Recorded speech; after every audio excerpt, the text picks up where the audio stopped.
আমার নাম মৌমিতা দাস। আমি পুবাইল আদর্শ কলেজ থেকে এসেছি। আমি এবার রাজশাহী ইউনিভার্সিটিতে ভর্তি পরীক্ষা দিয়েছি। আমি এবার সেকেন্ড টাইমার এবং আমি প্রস্তুতির জন্য জয়কলির বই পড়েছি। গুচ্ছ 8, জয়কলি আর রাজশাহী ইউনিভার্সিটির প্রশ্ন ব্যাংক। ডাক্তার আলহামদুলিল্লাহ আমি জয়কলির বই প্রাণ গোপাল দত্তের মুরিদ। কেন বললাম এই কথা?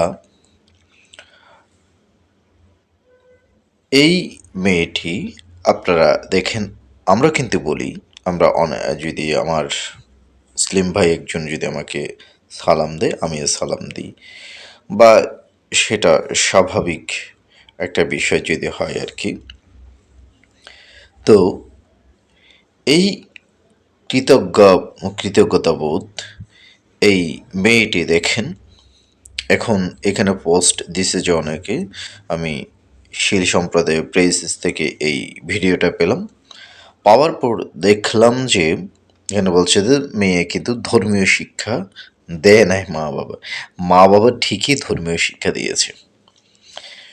ধর্মীয় শিক্ষা কি দিয়েছে? লক্ষ্মী পূজা, ধন সম্পদের দেবী, হ্যাঁ, তারপরে সরস্বতী পূজা, বিদ্যার দেবী। তো এগুলো করে এগুলো কিন্তু এই মেয়েগুলো, এই প্রাণগোপাল দত্তের মেয়েরা, প্রাণগোপালরা সারা বছর আপনারা সারা বছরই করে যাচ্ছি। হ্যাঁ, নিজেদের ভুলগুলো শুধরানোর চেষ্টা করি না, শুধু অন্যের দোষ দিই। মানে অন্যদের দোষ দিতে দিতে দিতে এইখানে কি মমতা আছে?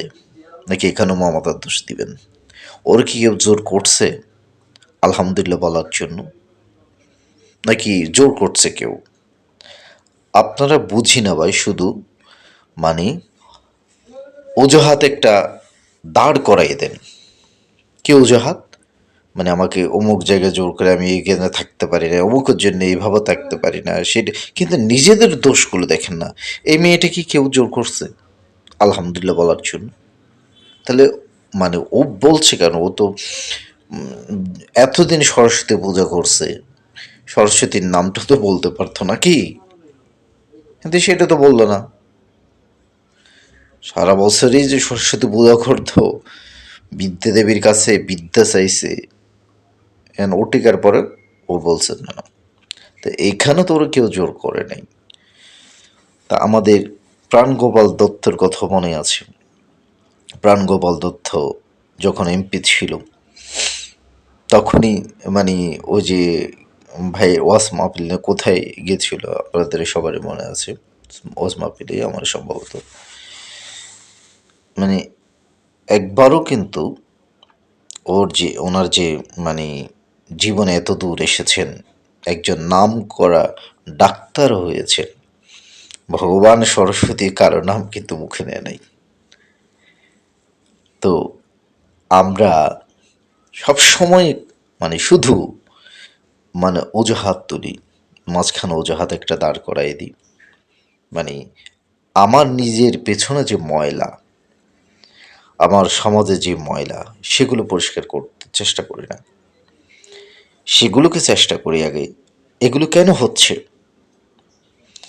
আমার মেয়েটি মানে সারা বছরই আমার সাথে তার লক্ষ্মী পূজা, সরস্বতী পূজা করার পরও আমার মেয়েটার, ছেলেটা এরকম কেন হচ্ছে? সেটা তো একবারও চিন্তা করেন না। এটা চিন্তা করেন, এটা ভাবেন, ওই আদৌ কি আমাদের এই লক্ষ্মী পূজা, সরস্বতী পূজা করে লাভ হচ্ছে কিনা আমার ছেলে মেয়েদের? তাহলে বুঝতে পারবেন। অন্যদের অজুহাত দিয়ে অন্যদের দোষ দিবেন না। হ্যাঁ, অমুক আমাকে জোর করতেছে, অমুক আমাকে জোর করে এটা করতেছে, সেই অজুহাতটা ফেলে দেন। নিজেদের দোষটা আগে সংশোধন করার চেষ্টা করেন, নিজেদের ভুলগুলো সংশোধন করেন। নমস্কার, সবাইকে ভালো থাকবেন।